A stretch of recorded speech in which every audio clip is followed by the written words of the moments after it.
Hello students, welcome back. आज हम लोग बात करेंगे इंटरनेट बैंकिंग के बारे में। तो इंटरनेट बैंकिंग क्या होता है, उसमें कौन कौन सी चीज़ें आती हैं, सबके बारे में डिटेल में डिस्कस होगा। तो internet banking, banking transaction through the internet is called internet banking. तो इंटरनेट बैंकिंग का मतलब होता है कि जो भी आप बैंक के ट्रांजैक्शन, पहले जो जो आप जाके बैंक में किया करते थे, अब बैंक में आप नहीं जा रहे हो। आप सारे ट्रांजैक्शन इंटरनेट के थ्रू कर ले रहे हो, अपने मोबाइल फ़ोन के हेल्प से, अपने लैपटॉप के हेल्प से, अपने कंप्यूटर के हेल्प से। तो उसको हम लोग बोलते हैं इंटरनेट बैंकिंग। क्लियर है? तो मतलब सारे बैंकिंग ट्रांजैक्शन जो हम अपने डिवाइसेस से कर रहे हैं और इंटरनेट का यूज़ कर रहे हैं, तो वो हमारे लिए इंटरनेट बैंकिंग है। तो इंटरनेट बैंकिंग के मोड्स क्या क्या हैं? एनईएफटी, आरटीजीएस, आईएमपीएस और मोबाइल वॉलेट। अब इसके बारे में डिटेल में पढ़ेंगे। क्या होता है एनईएफटी? तो सबसे पहले एनईएफटी का full form national electronic fund transfer. Exams में अगर एनईएफटी का आता है तो सबसे पहले उसका फुल फॉर्म लिख दीजिएगा। ठीक है? NEFT transaction are settle in batches. तो एनईएफटी के जो ट्रांजेक्शन्स होते हैं वो बैचेस में सेटल होते हैं। नो मिनिमम और the maximum value of the NEFT transactions 7 times on a weekday. The receiver of the fund has to pay no charges. तो मतलब क्या हुआ कि जो एनईएफटी का होता क्या है, अगर आप एक बैंक अकाउंट से दूसरे बैंक अकाउंट में पैसा ट्रांसफ़र करते हैं एनईएफटी प्रोसेस से, तो दिन भर में 7 बार पैसे ट्रांसफ़र हो सकते हैं। मतलब आपने मान लीजिए कभी भी आपने पैसा ट्रांसफ़र किया तो तुरंत ट्रांसफ़र नहीं होगा। वो उसका जब बैच आएगा, मतलब वो सात सात पार्ट में टाइम को डिवाइड किया गया है, तो उसमें जब उसका टाइम आएगा तब वो पैसा ट्रांसफ़र होगा। ठीक है? तो आपको इसमें ये याद रखना है कि 7 बैचेस में, एक दिन में 7 बैचेस होते हैं जिसमें एनईएफटी के पैसे ट्रांसफ़र होते हैं। तो एनईएफटी के संग बैचेस वर्ड ज़रूर लिखिएगा कि 7 बैचेस होते हैं जहाँ पे एनईएफटी के पैसे ट्रांसफ़र होते हैं 7 times on a weekday. उसके बाद the receiver has the receiver of the fund has to pay no charges. मतलब रिसीवर ऑफ द फंड, जो फंड रिसीव कर रहा है उसको कोई चार्जेस नहीं देना पड़ता, लेकिन जो एनईएफटी कर रहा है उसको कुछ मिनिमम चार्जेस देने पड़ते हैं। ठीक है? तो आपको केवल इतना ही लिखना है कि जो रिसीवर है उसको चार्जेस नहीं पे करने होते हैं, लेकिन जो पेमेंट करता है उसको कुछ चार्जेस पे करने होते हैं। क्लियर है? और इसमें सबसे अच्छी बात क्या होती है, कोई मैक्सिमम और मिनिमम लिमिट नहीं है। आपको 10 रुपये ट्रांसफ़र करना है, आप कर सकते हो। तो सबसे अच्छी बात एनईएफटी की यही है कि इसमें आपको लिमिट नहीं है। मिनिमम मैक्सिमम चाहे जितना अमाउंट आप अपने बैंक अकाउंट से दूसरे के बैंक अकाउंट में ट्रांसफ़र कर सकते हैं। क्लियर है? नेक्स्ट आते हैं आरटीजीएस। तो आरटीजीएस क्या क्या मतलब है? Real time gross settlement. RTGS transactions are proceeds individually and continuously.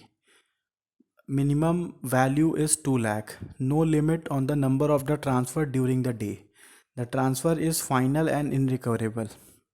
तो कॉन्सेप्ट यहाँ पे क्या बता रहे हैं कि जो आरटीजीएस होता है ये कंटिन्यूस ट्रांसफ़र करता है पैसे का। इसका यहाँ बैचेस का लफड़ा नहीं है। आपने पैसा ट्रांसफ़र आप दिन भर में 100 बार करेंगे, 100 बार ट्रांसफ़र होगा।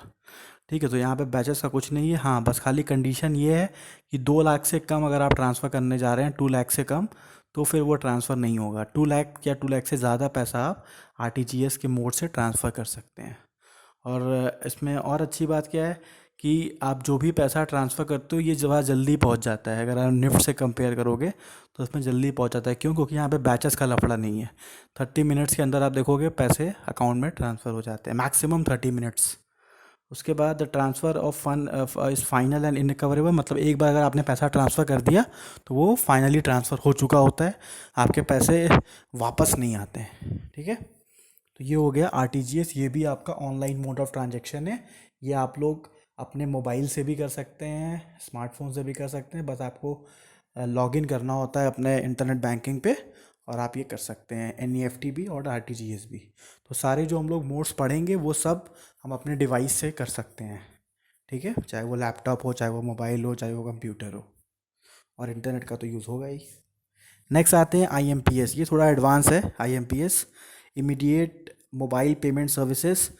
Payment can be done through your mobile number of और Aadhaar card number link to your bank account. मतलब आप अपने मोबाइल नंबर के हेल्प से भी पैसा ट्रांसफ़र कर सकते हो। आपको दूसरे का मोबाइल नंबर पता है तो आपने पैसा ट्रांसफ़र कर दिया दूसरे के मोबाइल नंबर पे, तो उसके बैंक अकाउंट में पता चला गया। ये बड़ा नया तरीका है पैसा ट्रांसफ़र करने का।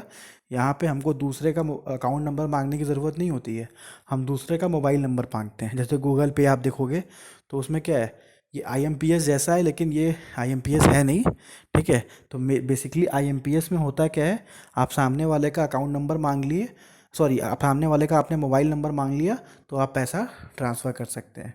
और इसमें जो आप मोबाइल नंबर मांगोगे वो आधार कार्ड से लिंक होना चाहिए उसके अकाउंट में। अगर आधार कार्ड से लिंक नहीं रहेगा तो पैसा पहुंचेगा ही नहीं, ठीक है।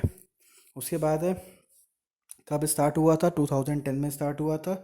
नो बैंकिंग टाइम लिमिट, इसका टाइम लिमिट नहीं है, मतलब कि जो आरटीजीएस और जो निफ्ट होता है वो बैंकिंग टाइम्स में ही आप पैसा ट्रांसफ़र कर सकते हैं। लेकिन जो हमारा आईएमपीएस है, रात को 2 बजे 1 बजे 3 बजे कभी भी आप चाहो पैसा ट्रांसफ़र कर सकते हो, कोई टाइम का इसमें बाउंडेशन नहीं है, ठीक है। Bank levy transaction charges on using of IMPS, IMPS में अगर आप पैसा ट्रांसफ़र करते हो तो 1 रुपये 2 रुपये ट्रांजैक्शन के हिसाब से बैंक आपसे चार्ज करता है। क्लियर है। तो ये भी ऑनलाइन मोड है पैसा ट्रांसफ़र करने का, ये थोड़ा फास्टेस्ट मोड है, यहाँ पे और जल्दी पैसे पहुँचते हैं।